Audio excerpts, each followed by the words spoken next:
start this event for all the people who are watching. Hello, welcome. My name is Don Seiffert. I am the managing editor of the Boston Business Journal, and I am, as of last week, the treasurer of the Society of Professional Journalists of New England, which I'll be for the next year. And I'm still learning about it. And this is literally the first thing I'm doing in my official role. So today we're speaking with Micah Cohen, who is the managing editor of 538 Media.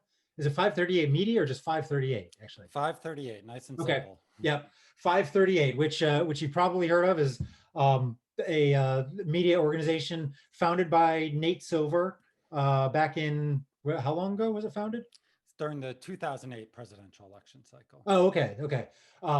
Yeah, founded during the, and kind of gained fame during then for his prediction on Obama being elected versus who was he running against? I'm blanking on it. John McCain. That was John a long McCain. time Yes, ago. Yeah. I know, I know. So Micah Cohen, as I said, is the managing editor. Is it just for politics or for everything? For everything. For everything. Okay, for all that they do. So it's 538. You do sports. You do in addition to politics and kind of a few other different things. Correct? Yeah. So we're certainly focused on politics and sports. And Yep. first, like, thank you for having me. It's Yeah. a pleasure to Yeah. talk with you, Don, and with Yep. the hosts. We focus on politics and sports, but we interpret both of those buckets very broadly. So certainly, kind of the more cultural aspects of politics, Yeah. we write about, and same with sports, right? The Yeah. both of those buckets, sort of, depending on how you interpret them, cover almost all of American life, right? Yeah.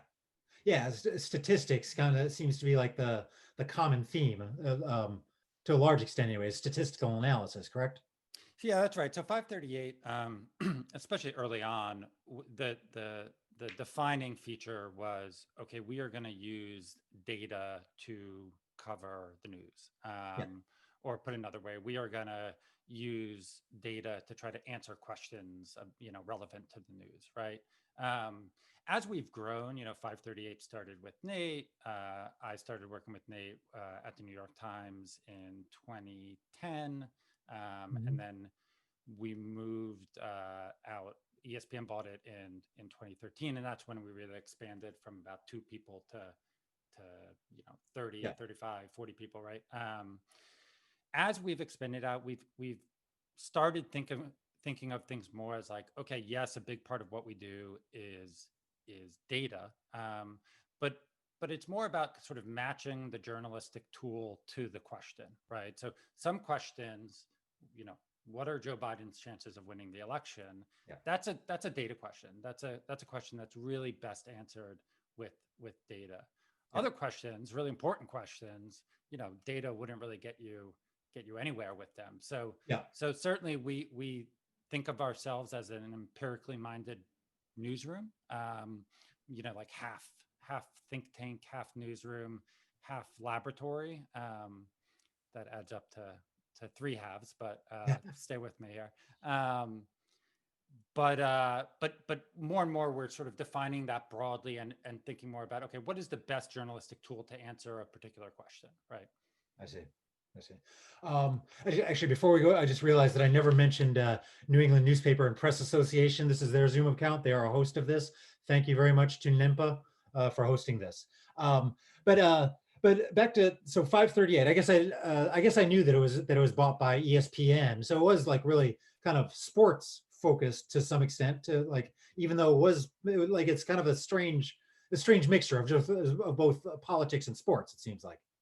Yeah, it's funny. It's the origin of the politics and sports combination is frankly just those were the two things Nate was interested in. Yeah, yeah, The benefit of it, though, is certainly there are journalistic skills that are useful in both, like our data visualization team, for example, which is you know the most talented group of journalists maybe Mhm. I've ever come across.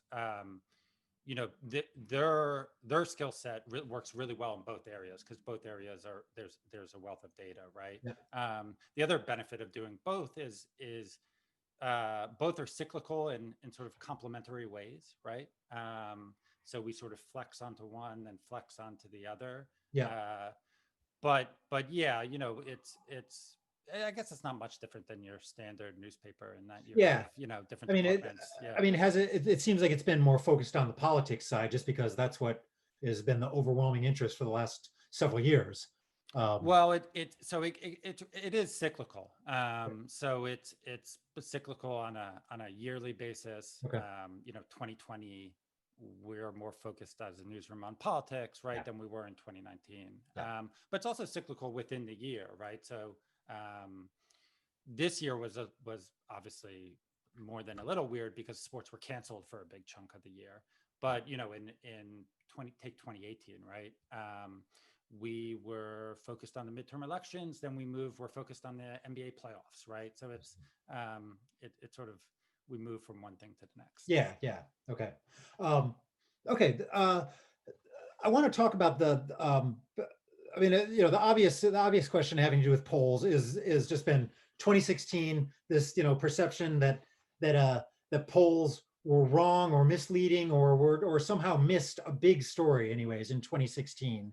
I mean, I think that it's not totally fair. I mean, as I've told Mike, I've listened to a lot of your podcasts, and I've heard, Nate Silver's, defense, basically saying, like, listen, we just give you the odds. We don't control whether or not, whether or not the less likely thing actually comes true in the end. But still, it seems like there's a perception of this that the media treated treated Hillary Clinton to some extent as the likely winner, and I think a lot of people made decisions in news coverage based on that. Obviously, the emails being one big example, and that the New York Times has been criticized, and other outlets have been criticized for giving such attention to that versus a lot of other things. And I guess I heard it was only last week, I think, that somebody asked Nate Silver about, like, whether he feels extra pressure to, like, get it right this time, and his answer, I thought it was very colorful. It had to be beeped several times. He kept on swearing, but it was it was basically to the point of, like, it's not my job to, like, make people believe in polling. It's my job to, like, to know the science and to accurately describe how polling works and to give you, these are the odds. But I guess I'd ask you, like, to what extent do you see 538 as kind of like being, the center for, like, explaining how polls work and what they mean and how you should really, write about them and approach them? Yeah, it's a good question, and it's something we've thought a lot about.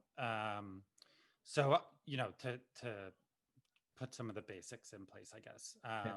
which really are not all that basic, and that's part of the point, right? Is polling? A lot of people don't understand how it works. They don't understand sort of why you should trust them or how much you should trust them, right? The polls were largely accurate in 2016, which is to say they were about as accurate as they are ever, Mhm. which isn't perfectly accurate, right? And that was the kind of crucial mistake I think a lot of people made in 2016, was in thinking, okay, the polling shows Hillary Clinton up by 2-3 points nationally. It shows her up in enough states to win the Electoral College, even though those margins are slim, right? She's going to win the election. Of course, if that were true, right, you wouldn't need 538. You wouldn't need a forecast. You wouldn't need to try to measure how much uncertainty there is. You would just look at the polling averages and say, okay, so and so is going to win the election. Polls, though, aren't perfectly accurate. They're just a snapshot in Although, as you said, I time. mean, the national poll, I mean, it had her up 3%, and she won with what, 2%, I think. Right. Yeah. So I mean, I mean, it was national polls were yeah, were yeah, pretty accurate in 2016, and they're usually within a few points on average, looking back to like 1968. But there are bigger polling errors. So the mistake really came in the interpretation of the polls, okay, in people looking at the polls and then saying, this is in the bag for Hillary Clinton. So that was a mistake. I think fewer people are making that mistake this year, even though the polling looks pretty different. But yeah, look, let's put aside the election for a second. Yeah. Polls are really important. They are our best tool for measuring what Americans think, not just about an election, but about what policies should be implemented. Right. It's their best tool to understand sort of how different subgroups are feeling about a particular thing. Right.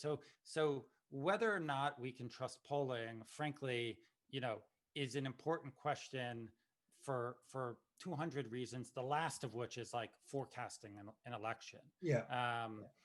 It's just a kind of weird quirk of history, I guess, that's what they're sort of best known for, although I think that's what people are most interested in.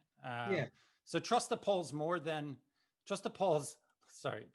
less than you did in 2016, which is to say, don't trust them absolutely, and don't trust them to be perfectly precise, but trust the polls, more than anything else, more than any, pundits explanation of or description of the race, or trust them more than,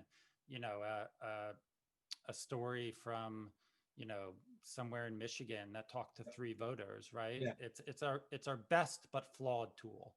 Yeah, it's obviously better than a man on the street article, and it's better than a gut intuition that, of a talking head. It's actually based on something which is scientific. That's right. I mean, you kind of answered this already, but I'll ask anyways. I mean, first of all, I think I may be a little bit older than you, so but The Onion used to have this feature called "Justify Your Existence," where they would basically call up a band and they would ask, like, why do you exist? How does your music make the place better? So I'm curious, like for 538, I mean, like you kind of said, like, measuring public opinion, but it's best known for forecasting the elections. But in some sense, like, is that, should we be doing that? I mean, like I'm from, in my background, I was community newspapers, so we cover a certain community. Obviously, like for a school committee or a city council race, there's no polling. And so you treat everybody, no matter how, out there they are, as basically a legitimate candidate. And nobody talks about who, I mean, people talk about who's going to win, but at the level of paper, you don't. But I'm wondering, like, do we help ourselves by trying to predict elections and forecast who's going to win, like, or is it like not worth it? Yeah, it's a really interesting question. I mean, if my options were, well, first of all, I'm biased, I should say, right? As my livelihood depends in part on these forecasts. But if my options were, no coverage of the horse race, and the election coverage really just consisted of, coverage of each candidate's policies and background and record and proposals. And what we have now, which is, sort of like lots of horse race coverage, some of which is good, some of which is really bad. That would be a hard choice for me. I don't think that's the actual choice, of course, right? I think the actual choice is bad horse race coverage, which is, kind of what we were talking about earlier, right? Sort of like people's gut intuitions, both sides spinning everything, and sort of like really thinly sourced man on the street, women on the street interviews, right? Or this, and that's an easy choice because one is like quite literally scientifically sound, and one is not. Now, in my dream world, horse race journalism, if I could use that term, would be a pretty small part of election coverage, but largely left to like, okay, there's a good way to do this and a bad way. And by the way, the good way to do it includes lots of reporting, right? It's not like there's this choice between data and reporting. We do tons and tons of reporting. But if I could control the world, which I can't. But if I could, I think horse race coverage would be a small part of election coverage. but Yeah. it would be done in a data-driven way. I would also just say, like, there actually is value in forecasting an election. So a few ways. One is, this is the way that science works, right? You have a hypothesis, Mhm. and then you test that hypothesis, right? So saying out loud, hey, here's our prediction, Yeah.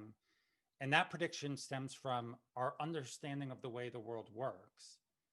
If that prediction is then shown to be wrong, well, that's actually really helpful, right? Because then it says, okay, something about the way we're understanding things is wrong. Yeah. Again, the choice here isn't no prediction. There Yeah. are lots of predictions embedded in non-data driven political coverage, right? Yeah. But it's helpful to make a hypothesis, test it, and then update, right? Yes. That's kind of the scientific method. The other thing is just, and then I'll stop rambling, but Okay. like I said, polls are this really important tool we have Yeah. for understanding what Americans think. Yeah. And our elections are actually one way we have to test how accurate they are, right?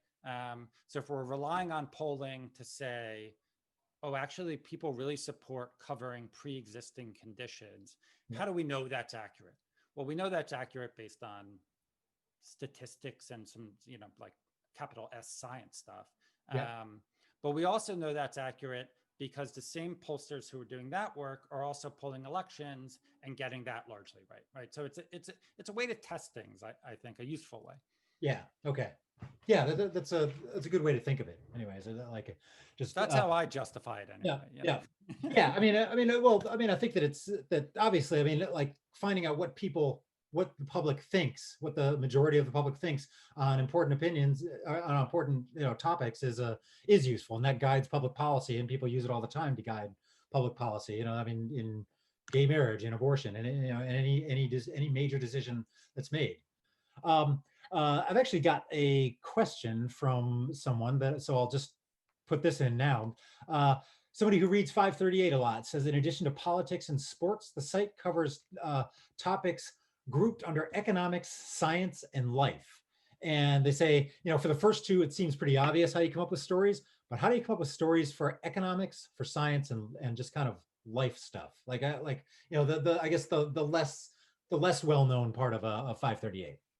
Yeah, it's a good question. So when we moved, Nate and I came over from the New York Times Yeah. to ESPN.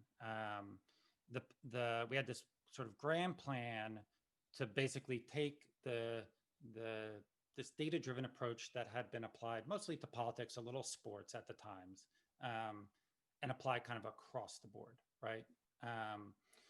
I think what we found just as a website, like as a news organization, was it's really helpful to have like a critical mass of coverage in a certain vertical, right? So early on, we actually did some like work I'm really proud of in economics, science, life, but Mhm. it was much more sporadic on the site than politics and sports, right? Over the last couple of years, we've sort of doubled down in our core areas, politics and sports, and really tried to build that foundation out. And then really now we're in a moment where we're starting to think about, like, okay, how do we build this back out? Yeah. Right now, and for the past couple of years in economics, science, and life, like I think was sort of getting at, there's less day-to-day coverage, Mhm. at least on 538. And it's more like, do we have a really good idea? Yeah. Our staff is not just interested in politics and sports, right? They have all kinds of interests. Yeah. So the bar for You those rated the best Halloween candy once. That was a particular exactly interest to me in Salem. So exactly right. No, that's like, yeah, it's like, do we have a really good idea, really fun idea? yeah. That's sort of the bar in those other verticals, as opposed to that's also the bar in politics and sports, but we do much more day-to-day coverage in those politics Yeah. and sports. Okay. I want to ask a little bit just about polling itself. I know, like, obviously, 538 does not do polling, but you guys understand it, and you understand what they mean and everything. So, First of all, when I was talking to my wife about this, she's like, like I've never gotten a call from a pollster. I've never like, picked up the phone and had somebody say like, hey, I'm calling from, wherever, Rasmussen or somebody, and I want to ask your opinion on the presidential election. So I'd be interested to hear like, how do pollsters, I mean, and this kind of goes to the heart of why we should trust polls. How do pollsters get a representative sample of whatever they're trying to get? You hear about landlines get a certain, that skews, I guess, to older voters. Cell phones have, I don't know if they're thought to have certain problems. Online polls are thought to not be all that reliable in the first place. So, I mean, how do you conduct a poll and make it accurate? It's a really important question. The kind of short answer is you try really hard and you spend money on it. And I sort of, that sounds glib, but like honestly, it's not. It's we know certain facts about the American public overall, right? We know sort of based, literally using census data, other data sets. We know kind of like, okay, here is the distribution by age, by race, by geography, by gender. So we have all this information about kind of the American public overall. We have information about registered voters, say, right? Okay, here's what we know about registered voters in the country or in a certain state. Let's take Maine. We know that I'm making this number up, but we know that 55% of registered voters in Maine are white voters without a college education, say, right? That's the starting point. Is like these the basic contours of the group you're trying to measure. Okay. Pollsters will then use various means to try to contact a bunch of people in that population, right? So as you were saying, some pollsters will randomly dial landlines and randomly dial cell phones. Yeah.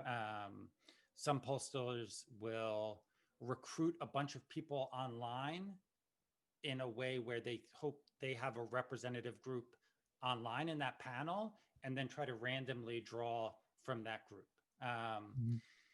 Randomness is the key there, and that's where like some statistical principles I won't get into, but basically like we know that if you are trying to measure a group with 300 million people in it or so, and you call and you talk to 1,000 people in that group, we know based on math that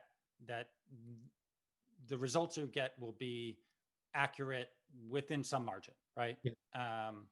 And so what pollsters do is they try to get a random selection of the population they're trying to measure, and then what they do is they look at, okay, here's who we talk to. We talk to, let's say, 1,000 people. What are the characteristics of the group of people we talk to, and how does that compare to the group we're trying to measure? And if it's off, and it often is off, right? Let's say, I'll make up a dumb example. Let's say the 1,000 people I talk to, for whatever reason, 700 of them are men, and only 300 are women. Yeah. And I would look at it and be like, okay, but the group I'm trying to measure is 50-50. Yeah. So I'm going to weight the responses from women more such that effectively I talk to 50% men, 50% women. And they do that for race. They do that for education now, some pollsters. Now, look, that can get you into trouble, right?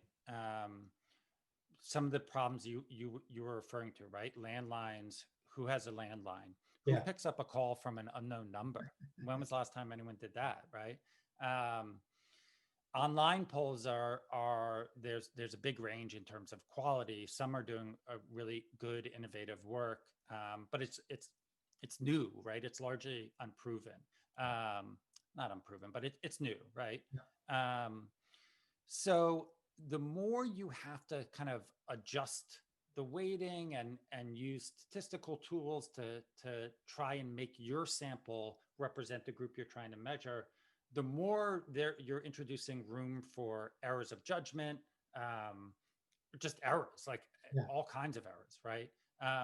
But that's I was going to say short answer. That wasn't a very short answer, but the short answer is just like, these are professionals who are really smart Yeah. and whose livelihoods depend on getting a good answer. There's no incentive for most pollsters to get a bad answer. So Yeah. that's kind of where we are. Well, yeah, and I think you kind of maybe got into this a little bit, but the whole idea of oversampling, this that because it sounds like if you don't, I guess, understand how polls work, the idea of oversampling seems to be like, well, why would you like want to intentionally skew your poll to like if you want to like get more non-college educated white men or something like that because you want to understand the Trump the typical or the I guess what people believe is the often the Trump voters or so. Like you hear a lot of talk of like we want to oversample. This poll oversamples a certain group. Can you explain if without I mean if to whatever extent it's possible to explain to people who don't necessarily understand polls that well, like what that means? Yeah, absolutely. So let's use kind of a standard national poll, which usually calls, let's say, 1,000 people, right? Let's say I'm trying to understand, what Black Americans think of the election, right? Um, Black voters in the U.S. don't make up enough of the overall population where if you're only calling 1,000 people, your results among Black voters in particular are going to be statistically reliable, right? Mm-hmm. So let's say I did the poll, maybe I reached 100 Black respondents, right? Um, that's not enough to really drill into and get reliable data on, you know, what Black voters overall think, because you only have 100 respondents, let alone Black men, Black women, right? Because then you're cutting it down further. Yep. So what pollsters will do is say, okay, we are going to keep dialing numbers or reaching out to people online, depending on it, until instead of calling 1,000 people and 100 Black respondents or 150 Black respondents, we're going to keep going until we get 300 Black respondents, 400 Black respondents. And those extra respondents are going to give us a more reliable sample to then look at the results in, right? Okay. Which is really important. Otherwise, you sort of would only know what the country in broad strokes thought, Yeah. and that those opinions would be dominated by the majorities, right? Um, so you'll get a poll. A poll will then release and say, okay, we oversampled Black respondents. Yeah. Here were the results among that group. They will then adjust the weighting of that group Okay.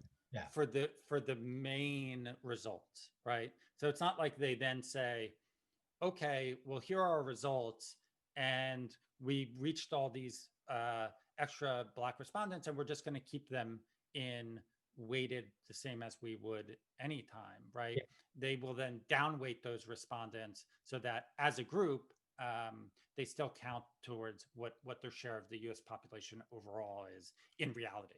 So yeah, so it sounds like it all just depends on knowing the overall breakdown. Like if you're waiting for certain, like you have to know, like that there are 20% Blacks that make up the U.S. population. So whatever oversampling you do, like the number of Black or Latino people that you reach, you weight it such that the total still equals that that particular slice of the American population in the first place. So that's Okay. exactly right. Yeah. All So right. if you reached, if Yeah. you only wanted, let's say, your state where 15% of the state is Black, Yeah. and your sample, you oversampled Black respondents, so 30% of your sample is Black, right? Well, then to oversimplify a little, Yeah. you just sort of like each Black respondent in that sample counts only 50%, and then you end up with a sample that mathematically is 15% Black, right? I see. Okay. All right. Because that's one thing I've wondered, and probably a lot of other people are wondering. Like, it seems like it would just skew a poll to do that. So, Yeah, it's not. um, Yeah, they end up basically with two sets of results, yeah. right? Yeah. Yeah. I want to ask you, and maybe as the last kind of wonky thing about, like, I don't want to. I mean, it's been a little bit wonky, anyways, but like, I'm kind of interested in the wonky part of it. The well, I don't know, the idea of the shy Trump voter has been tossed around many times, and I've heard this talked about on the podcast, but I guess I'd be interested in because this seems to still be persistent among the group of my friends that talks about elections all the time. It's like they are very worried that there are a bunch of people who support Trump who are lying about it, and that this is causing polls to be off. Um, is that is that in fact the case? So yeah, so to jump back to our to our justify your existence Yeah, yeah, conversation, this is like a great example yeah. to me of like why why data journalism and why in particular you know 538 or journalists in the same vein, right? G. Elliot Morris at The Economist, or Nate Cohn does really good work at The Upshot. Ariel Edwards Levy at HuffPo does really great poll analysis. But this is like the type of theory that will pop up in political journalism. It will take on a life of its own. Mhm. How would you go about sort of testing it, right? Particularly without polls, how would you be like, is this true? Like, Yeah, what, I've had lots of friends, same thing, like ask me, yeah, like, what about this shy Trump voter yeah, thing? There is no evidence of shy Trump voters. yeah. One, I think there's a little bit of a kind of coastal media bubble presumption based into that question, Mm, where there's a presumption that um, it's not socially acceptable to say you support Trump, when sure that's might be true in New York, yeah. but it might be true in LA, but it's not true lots of other places, Right. right?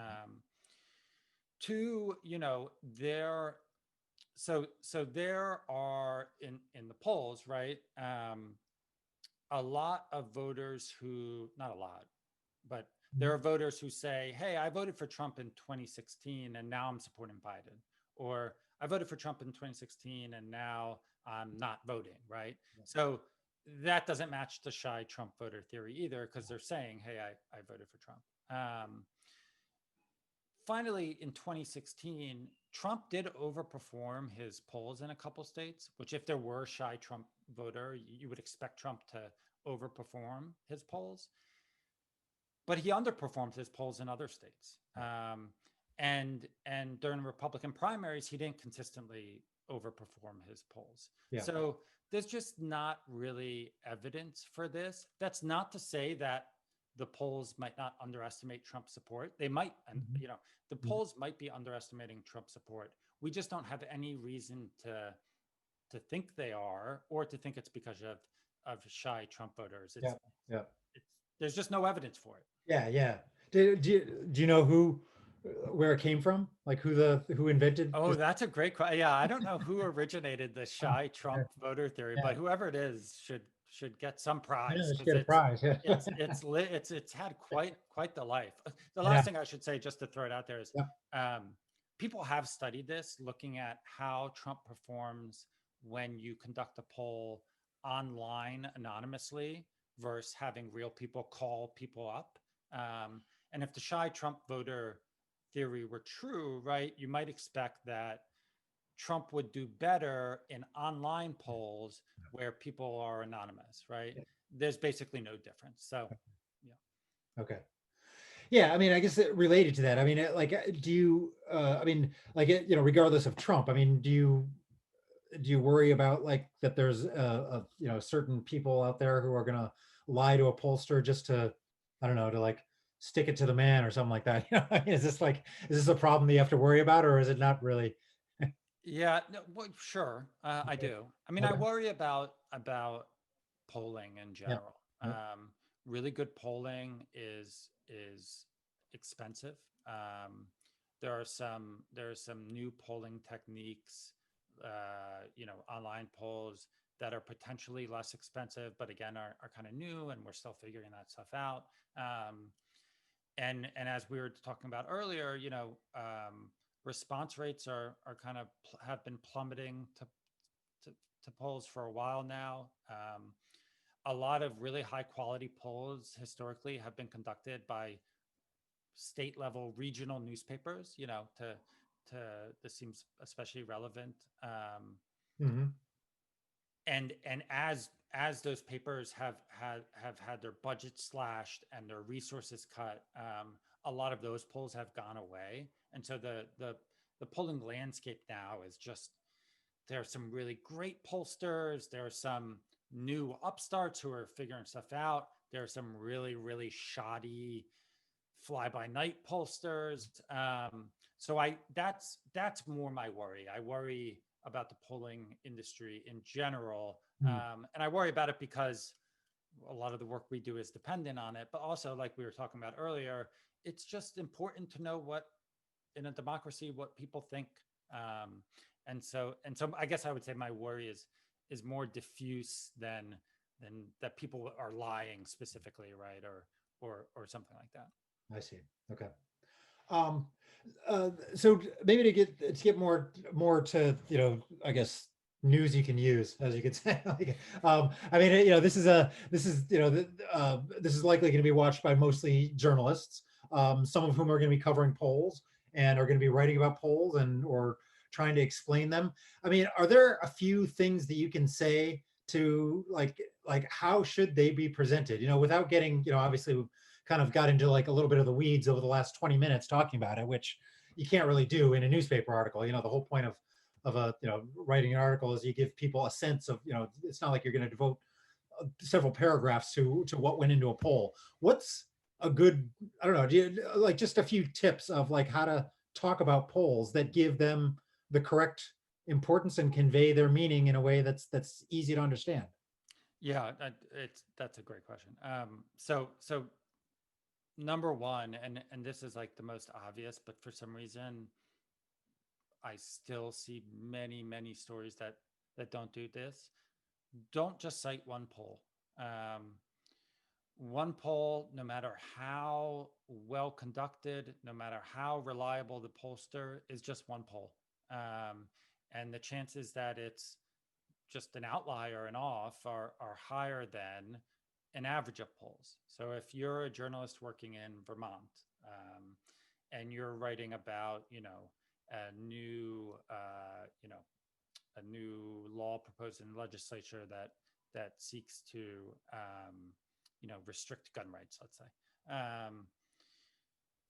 Find the last 5 polls on the subject, Hmm. not just one, and use those. Use an average, or even Okay. just say, you know, polling on this question has found anything from X to Y, right? Yeah. If you don't want to take an average, but in general, just like don't cite one poll, cite an average. Okay. That's probably piece number one. Okay. Good. And just doing that, honestly, would go a really long ways. The other thing I'd say though is, and this is something we talk a lot about at 538 and try really hard to do, is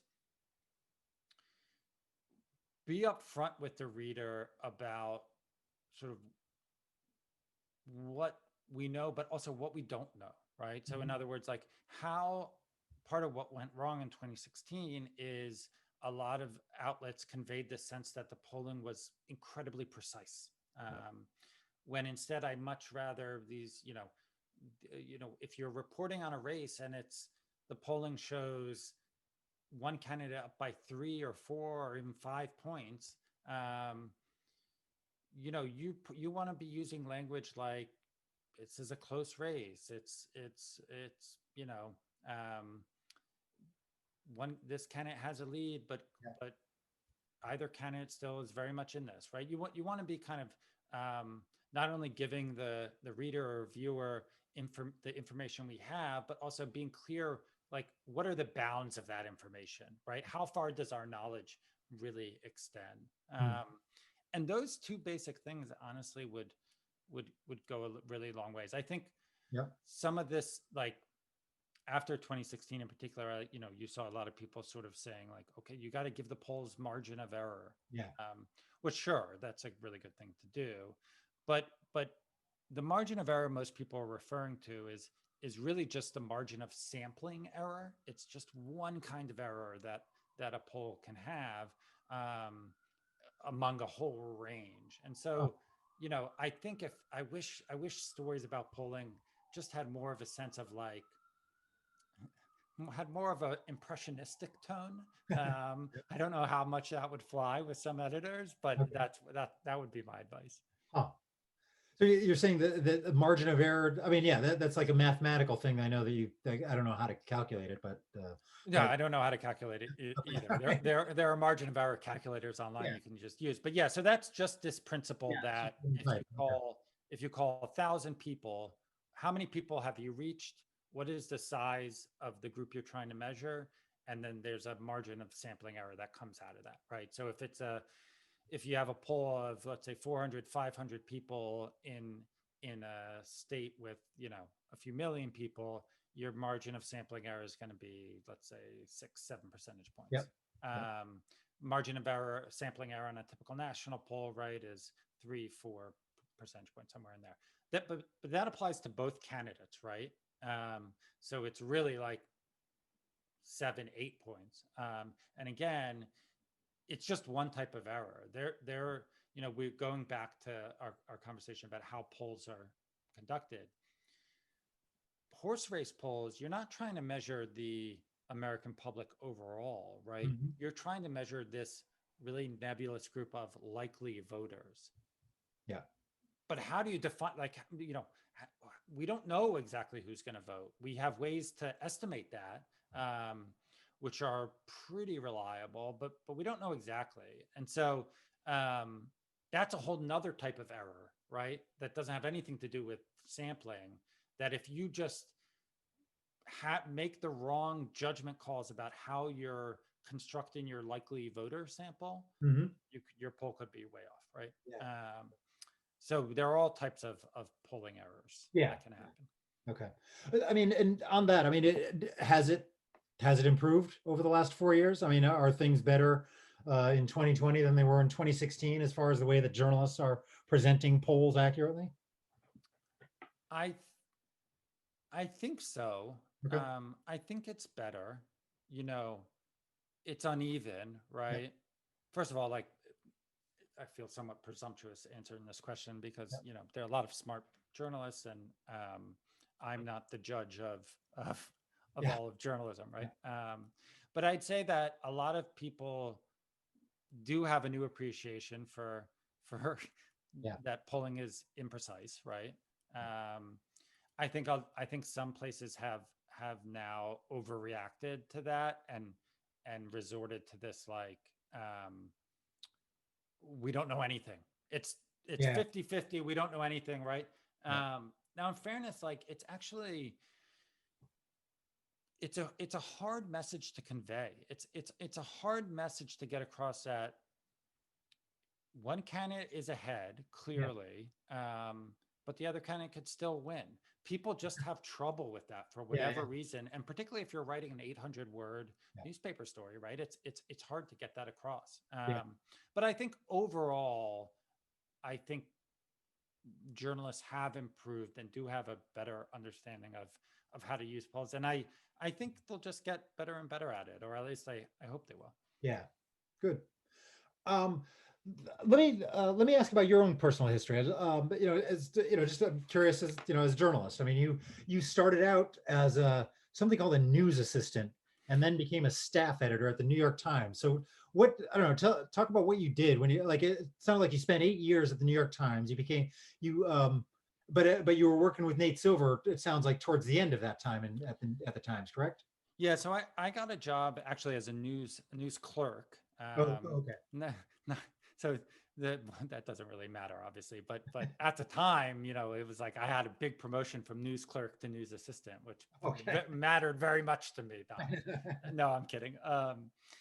No, so I got a job almost just out of college, just a couple months after I graduated college, at the New York Times as a news clerk, and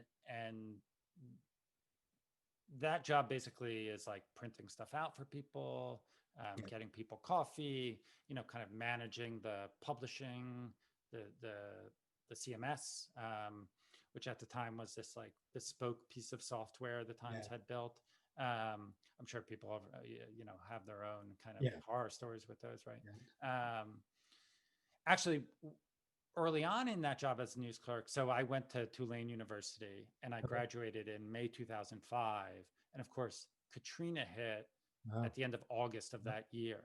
And I went in for an interview like days after Katrina hit. Wow. And so the fact that I had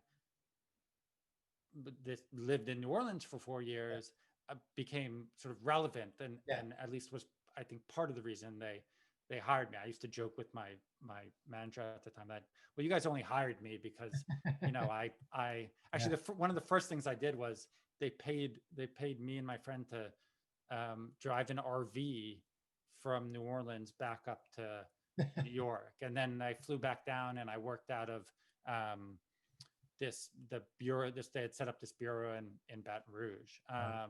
So I used to joke with my boss, say, well, you only hired me because I knew New Orleans pretty well. Yeah. And they would be like, laugh. And then actually I got, like, a few years later, I got a pretty good like review.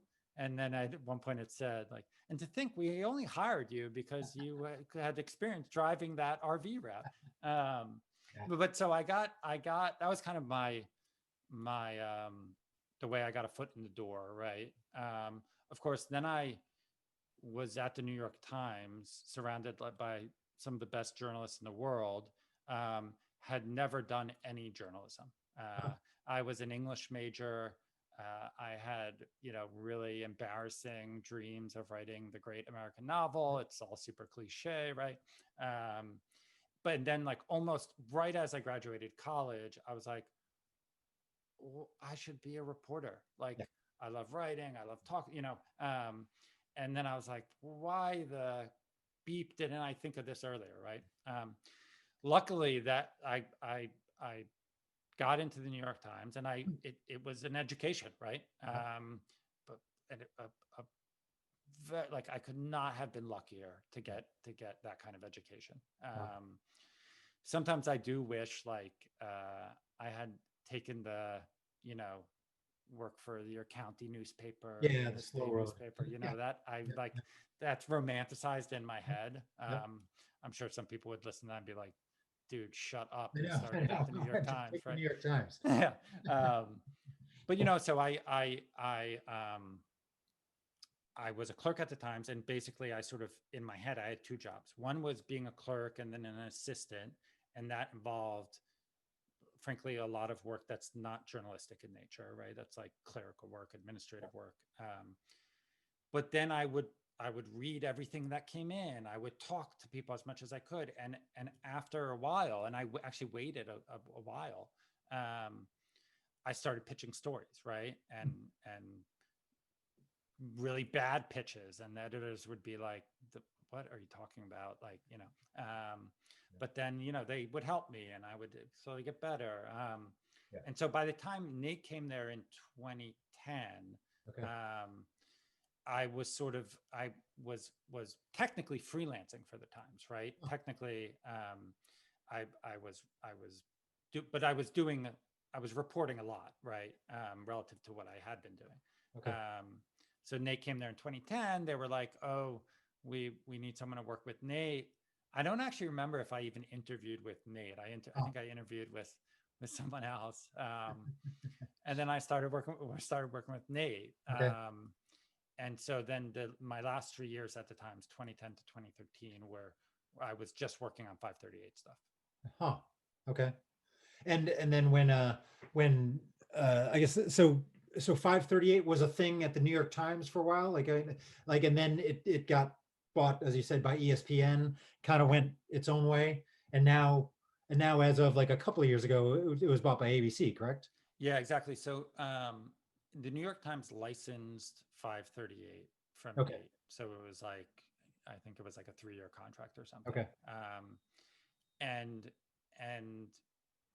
it existed on the Times website and in the paper, right, for 3 years. And but at the time, it was really just Nate and me writing, and mostly Nate, of course, right? Yeah. Then ESPN bought it in 2013, and again we expanded. We built a newsroom, right, and we screwed up in a whole bunch of ways, Mm. and it really took us years to to find our footing, and we're still finding our footing. Then in I think it was 2017. It all kind of blurs together, to be honest with Yeah, you. yeah. But of course, ESPN is owned by Disney, which also owns ABC News. So Yeah. even when we were owned by ESPN, we had a relationship with ABC Okay. News, and even now that we're owned by ABC News, we still have a relationship with Yeah. ESPN. So Yeah, that's true. Okay. Um, okay. It's getting probably towards the end of the session. I'm not seeing any other questions that somebody has now. I guess maybe as a last thing before we leave. Well, for one thing, I mean, I don't know, like two things that struck me is one, most of the journalists that I know are not all that good at math. So how, like you said, you were an English major. I mean, do you have an aptitude for math? Is that something that you need in order to cover polling, or do you not really need it? so well, I'm like, I was about to say, oh yeah, I have an aptitude for math. That's based on like I did pretty well in like high school math. Yeah. So I'm not sure how much of an aptitude I actually have. What I would say is it's very helpful to I wish sort of like some basic basic math was like more part of journalistic curriculum, was more just like expected, and there was more training around it. You know, I couldn't run a regression analysis. I can screw around in Excel, Mhm. but like my statistical chops are like incredibly limited, right? Mm. They're the chops you would expect of an English major. Okay. But even that basic training, which I got just like frankly collecting data for Nate in that Yeah. first year, and figuring out myself how to use Excel, right, um, has been infinitely helpful to me. Of course, like younger journalists now are learning to code, and you can do Yeah. most of that statistical work in these programming languages, which are much more powerful and much easier. And I wish I had learned some of that. But yeah, I'm not. I have an editor's grasp of statistics, Yeah. which is Okay. limited. Yeah. Yeah. Okay. And maybe the last thing is what do you see 538 doing, after November 3rd, or after, well, not, I guess, like a few weeks after November 3rd, whenever it is that we know the results of the election. I mean, it feels like the last 4 years have been building towards this thing. I mean, I guess, no matter what happens at the election, there will be, like, it won't be a question of like, is Trump going to be, is reelected. It's going to be like, we know what's going to happen, or Biden's going to be elected, and we're like, okay, then things may or may not calm down. Maybe they will, but like what? Probably would. Yeah. Yeah, If yeah, yeah. I would think um, they will. But like, what? I mean, obviously you depend somewhat on election news and polling and politics and stuff. And if there's kind of less politics in the world, or less politics that people feel compelled that they have to watch, 18 hours a day, or read 18 hours a day, then what do you see 538 doing? Getting some rest. No, well, Yeah, yeah, getting yeah, some sleep. Everyone on staff would like really love some sleep. yeah. No, it's I was sort of getting at this earlier, but like our work is somewhat cyclical, Yeah. and during those down periods, which further away from an election is when we will take on, some funner projects or some more investigative work. We just have more space and bandwidth, and we're not, the election isn't breathing down our neck. No matter what happens, there are going to be some really important, interesting political questions, right? Even if Biden wins, kind of what happens to Trumpism? Yep. What happens to the Republican Party? Mhm. What happens to Trump? Yeah. Um, those are all really important. If Trump wins, unless the polls tighten between now and election day, and they might, But if Trump wins and we go into the election with Biden up 10 points in national polls, then the story is going to be like, what is wrong with polling? It'll be, in many ways, it'll be the real version of the story that people were telling after 2016. Yeah. Yeah.